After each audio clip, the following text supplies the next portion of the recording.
Oke guys, kali ini kembali saya akan mengeksplor sebuah tempat yang dikeramatkan. Di tempat ini, saya mengeksplor sebuah pelinggih, yang dimana pelinggih ini bernama Pelinggih Padma Pesimpangan Ide Betara, Pura Candi Gunung Agung. Begitu banyak keajaiban yang terjadi di pelinggih ini. Banyak musibah banjir bandang dan lahar yang bersumber dari erupsi Gunung Agung yang terus menghantam pelinggih ini. Namun pelinggih ini tetap berdiri kokoh. Itulah ajaibnya. Dan oleh karena itu, untuk mengetahui lebih dalam terhadap pelinggih ini, selalu ikuti perjalanan eksplor saya dan wawancara yang saya lakukan.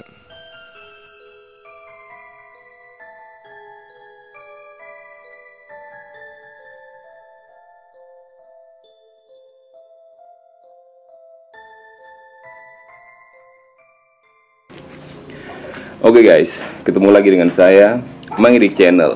Kembali kali ini saya akan mengeksplor sebuah pelinggih atau sebuah tempat yang dikeramatkan.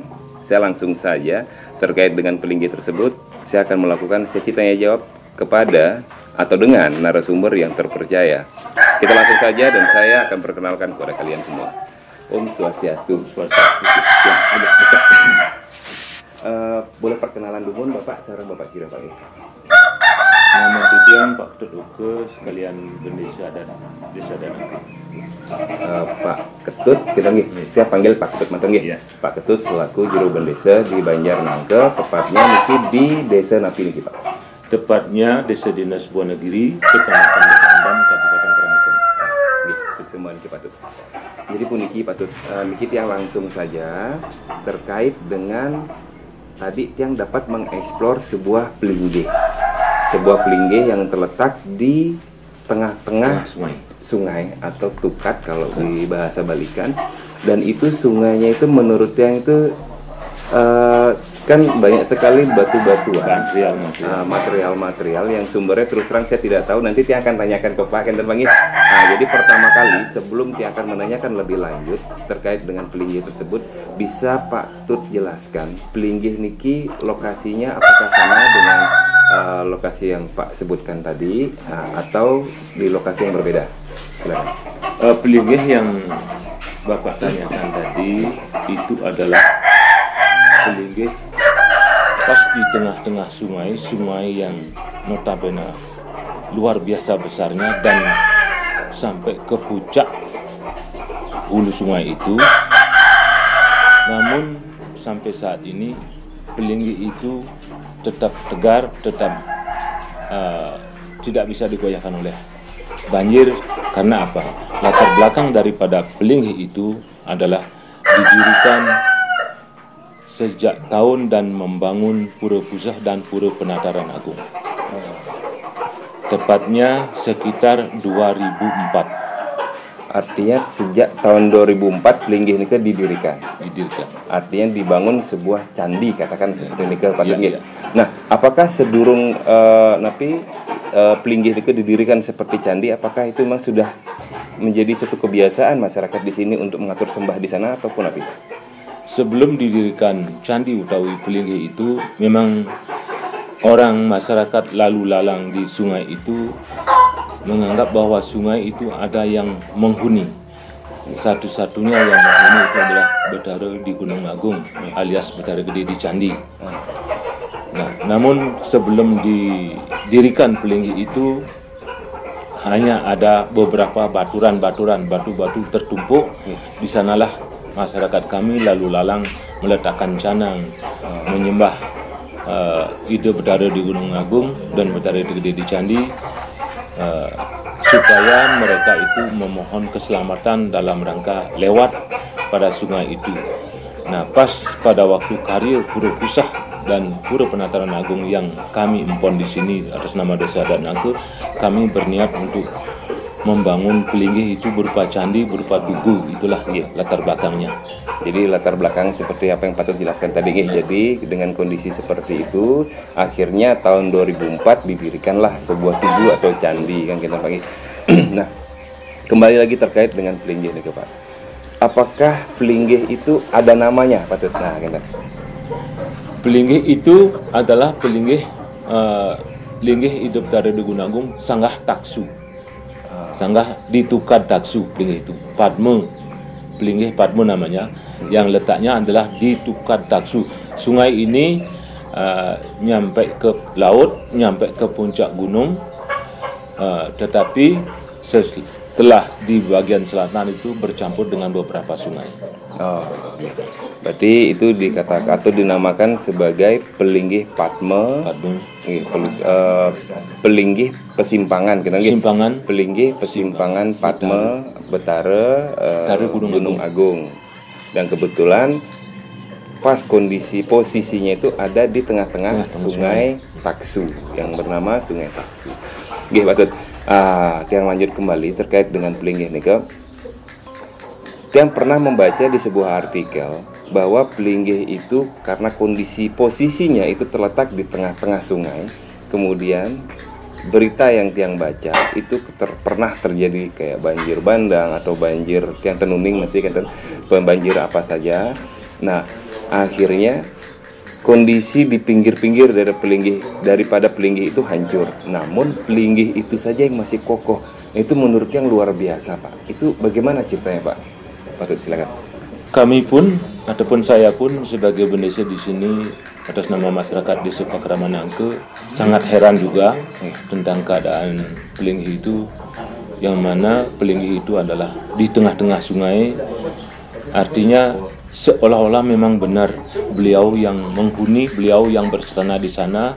Begitu dahsyatnya banjir, begitu dahsyatnya banjir bandang, tetapi Pelinggih itu tetap tegar. Itulah makanya masyarakat kami baru-baru kali ini pada waktu galungan ngaturang pecaruan, ngaturang aci di sana baru lewat ini. Itulah latar belakang. Galungan kemarin ini iya. Dalam rangka galungan ini kami ngaturang puja wali di sana berupa mencaru, ngaturang busanu juga.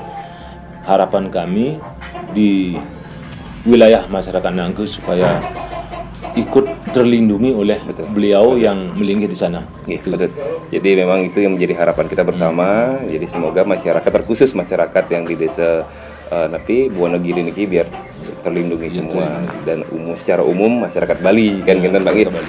Dan di samping Pelinggih itu terus terang tadi saya melihat Pak, ada juga pohon berdiri yang berdampingan dengan Pelinggih. Dan saya lihat di antara Pelinggih itu tidak ada pohon-pohon lain, cuma ada satu pohon saja. Nah, itu pohon itu apakah juga mempunyai apa ya, kalau tiang bilang, apakah mempunyai histori yang sama dengan Pelinggih itu ketika ada banjir dia kokoh begitu saja, atau mungkin memang baru tumbuh? Bagaimana Pak itu, Pak? Untuk pohon yang ada di samping Pelinggih itu memang dari dulu sudah ada, tetapi beberapa pohon-pohon yang lain ikut tumbang. Untuk kali ini hanya pohon itu saja yang masuk. Itu mungkin beliau juga memberikan keselamatan daripada pohon itu supaya beliau bisa berteduh, dan mungkin atas nama kekayonan ataupun pohon itu adalah merupakan juga pemeliharaan daripada beliau. Jadi memang itu suatu keajaiban kalau kita bilang Pak Tut, suatu keajaiban yang sangat luar biasa dari apa yang diberikan oleh khususnya kepada Tuhan yang Maha Kuasa. Misalnya melinggih di Pelinggih juga. Nah, kembali lagi Pak Tut, yang ingin menanyakan mengenai masalah lingkungan dari Pelinggih itu yang begitu sangat prihatin. Terus terang saja, yang begitu sangat prihatin terhadap kondisi di lingkungan itu yang sudah banyak yang ambrol dan banyak sekali batu-batuan. Nah, ini apakah, atau mungkin pertanyaan yang dari awal dulu, sejak kapan kondisinya sudah seperti itu Pak? Silakan. Nah, kondisi Pelinggih di seputaran itu memang sangat memprihatinkan seperti yang Anda katakan, tetapi niat kami artinya untuk menanggulangi daripada kondisi tempat Pelinggih itu memang ada, tetapi kami masih menunggu bantuan dari pihak terkait ataupun pemerintah setempat untuk bisa mengupayakan supaya Pelinggih itu tetap tegar dan tetap aman. Tetap. Jadi memang harapan kembali lagi menjadi harapan kita bersama agar Pelinggih itu biar terus lestari kan kita bagi.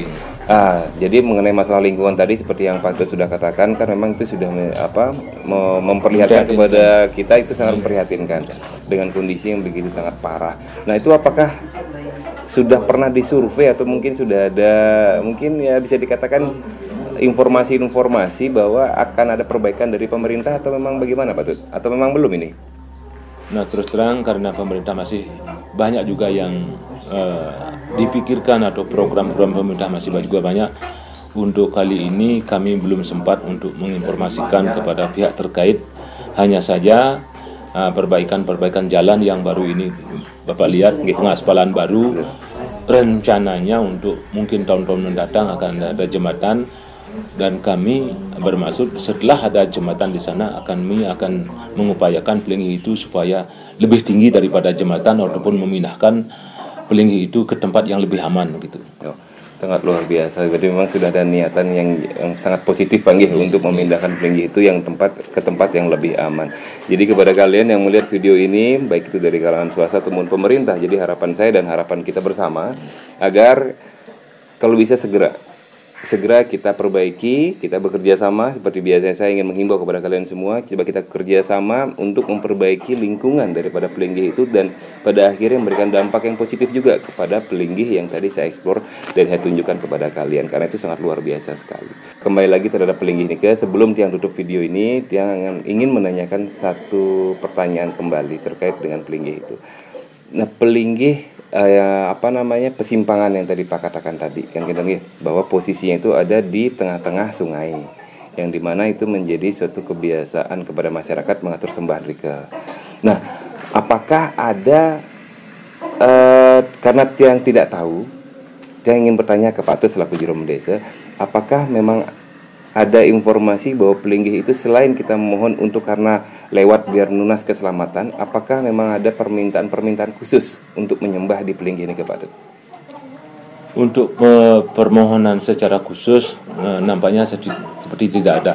Cuma saja kalau ada masyarakat yang ingin memedak ke Penataran Agung atau ke menghadap Ibu Betara di Gunung Agung, nah di sanalah lebih dulu mereka harus menyembah untuk lewat jalan itu. Artinya pemberitahuan lebih dulu bahwa Ibu Betara tetap ada di sana. Nah, ya Diastun sekalipun beliau berstana di Pura Penataran Agung gitu. Nah, sebenarnya Pelinggih itu adalah dulu sebelum diadanya pelintas yang permanen, tempat Pelinggih itu sudah strategis aman karena jalur sungai itu adalah dalam.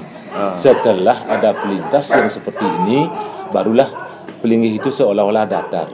Tetapi kedataran Pelinggih itu begitu sering banjir dan sering banjir bandang, tetap Pelinggih itu tegar gitu. Jadi gitu memang posisinya pada saat itu memang sudah di bawah gitu ya Pak ya? Sungainya lebih di bawah. Sungainya masih dianggit, sungainya memang posisinya di bawah seperti itu. Nah, Tiang juga baru ingat tadi apa yang disampaikan teman Tiang. Pertanyaan mengenai masalah banjir, apakah setiap hujan memang itu sering dilalui banjir Pak daerah sana itu, atau mungkin memang sesekali karena pas kebetulan kemarin itu ada musibah pada saat itu saja, atau memang setiap banjir menjadi sebuah langganan terjadi banjir di sana? Silakan Pak. Untuk langganan banjir yang dialami oleh Duka Taksu itu memang setiap hujan, setiap saat kalau sudah di puncak hujan otomatis pun hujan banjirnya tetap melanda itu. Itu. Dan otomatis Pelinggih itu pastikan terus kena. Dan sangat luar biasa sampai dengan saat ini Pelinggih itu masih berdiri kokoh. Sangat luar biasa. Pak Tut, niki sebelum Tiang tutup video ini, kembali lagi Tiang ingin tanyakan kepada Pak Tut, mungkin sekiranya ada tambahan-tambahan yang belum Pak Tut sampaikan dan apa mungkin yang belum Tiang sampaikan atau belum Tiang tanyakan, silakan Pak Tut, mungkin ada tambahan apa?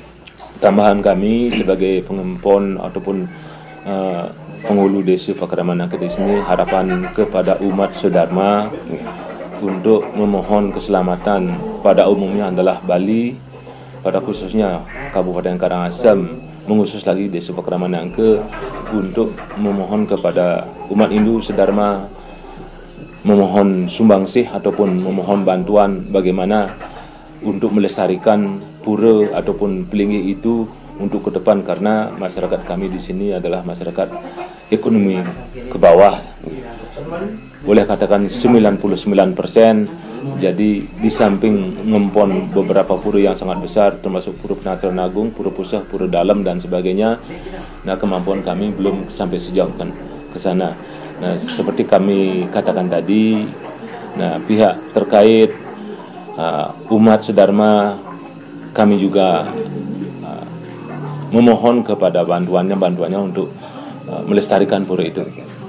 Sukses semua nih patut informasi yang sudah patut berikan kepada Tiang dan juga kepada teman-teman yang melihat video ini. Semoga ini bisa memberikan informasi bermanfaat dan positif tentunya terkait dengan pelinggih yang kita bicarakan tadi. Kan kita patut.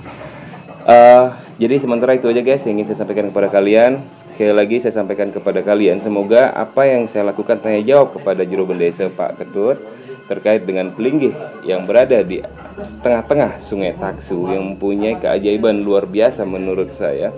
Jadi ini semoga juga bisa memberikan wawasan tambahan untuk kalian bahwa ternyata di Banjarnangke, di Desa Bonegiri, Kecamatan Bebandem, di Kabupaten Karangasem, Bali niki, bahwa ternyata di sini itu terdapat sebuah pelinggih yang menurut saya ini sangat luar biasa dan memang harus dilestarikan.